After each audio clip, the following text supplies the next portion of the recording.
জানেন স্বামীদের বদনাম মেয়েরা কেন করে? তার একটাই কারণ, এই যে স্বামী নামের মানুষটা আসলে পৃথিবীর সবার কষ্টই তারা বুঝে। মায়ের কষ্ট বুঝে, বোনের কষ্ট বুঝে, ভাইয়ের কষ্ট বুঝে, আত্মীয় স্বজন ইত্যাদি অনেকের কষ্টই বুঝে। কিন্তু তারা কেন যে বউয়ের কষ্ট বুঝতে চায় না, এটাই বুঝি না।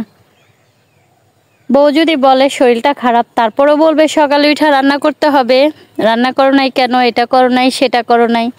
কিন্তু মায়ের যদি একটু শরীর খারাপ হয়, বোনের একটু শরীর খারাপ হয়, তাহলে মনে করেন যে কোন ডাক্তারের কাছে নেবে, কি করবে, ইত্যাদি ইত্যাদি টেনশনে পড়া যায়। কিন্তু বউ যদি হাজার অসুস্থ থাকে, একটু মায়া করে বলে না যে আহারে আমার ওয়াইফটা অসুস্থ। আচ্ছা, পুরুষরা এইরকমটা কেন হয় আমি জানি না।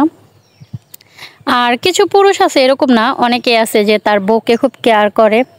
আমি মনে করি প্রত্যেকটা পুরুষেরই উচিত যে তার বউকে যথেষ্ট পরিমাণ কেয়ার করার। কারণ একটা স্বামীর খুব সুন্দর সুন্দর গুণের দরকার, একটা বউকে একটু ভালোবাসার, একটু বোঝার। কিন্তু আমাদের সমাজে না এই জিনিসটাই খুব কম হয়। মানে বেশিরভাগ পুরুষ মানুষই উল্টা বুঝে, মানে বউয়ের কষ্টটা তারা একদমই বুঝতে চায় না। কেন যে বুঝতে চায় না এটাই আমি বুঝি না। মানে ধরেন বউ যদি বলে যে আমার এটা লাগবে, আমার সেটা লাগবে, তাইলে বউ লোভী কেন রে ভাই? তোমার মা বোন তাদেরকে তোমাদেরকে দিতে হয় না? তাদের জন্য কি পরিশ্রম করো না? অবশ্যই করো। তাহলে বউ যদি চায়, বউর যদি একটার বেশি দুইটা জুতা থাকে, তাহলে শাশুড়ি ননদ বলবে কি যে হ্যাঁ তোর বউর এত জুতা লাগে, এত জুতা লাগে। কিন্তু তারা কিন্তু কন্টিনিউ মার্কেটিংয়ে যাচ্ছে, তারা কিন্তু কন্টিনিউ মার্কেট করতেছে, তাতে কোনো সমস্যা নাই। শুধু বউর ক্ষেত্রেই হয়ে যায় উল্টাটা। বউ যদি একটার বেশি দুইটা কিনে, তাহলে তার বউ অপচয় করে, তার বউ টাকা নষ্ট করে।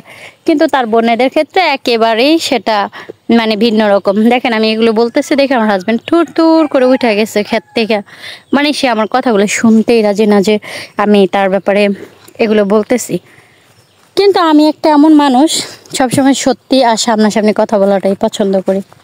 আসলে কি জানেন, পুরুষ মানুষ হইলে এরকম হবেন, যাতে বউকে একটু ভালোবাসবেন, কেয়ারিং করবেন। সো যদি বউকে কেয়ার না করেন, তাহলে আপনি যত সুন্দর পুরুষই হন না কেন, যত সুদর্শবান পুরুষই হন না কেন, একটা সময় দেখবেন যে আপনার সংসারটা থাকবে না। কারণ মানুষ সৌন্দর্যের পাগল না, কেয়ারিংয়ের পাগল। প্রত্যেকটা মেয়ে চায় একজন কেয়ারিং হাজব্যান্ড। সো যদি আপনার বউকে কেয়ার করতে না পারেন, 2 দিন আগে আর পরে আপনার সংসারটা কিন্তু থাকবে না। যতই সুন্দর হন আর যতই সুদর্শনবান পুরুষ হন না কেন, কেয়ারিং পুরুষ চায় মেয়েরা। সৌন্দর্যের পাগল তো সবাই, ওই সৌন্দর্যের পাগল বেশি দিন টিকে না। সো একজন কেয়ারিং হাজব্যান্ড মানে কিন্তু অনেক কিছু। আর একজন কেয়ারিং হাজব্যান্ড যার হয়, সেই নারী থেকে যায়, আর বাকি সব নারীরা চলে যায়। এগুলো কি ভাবি?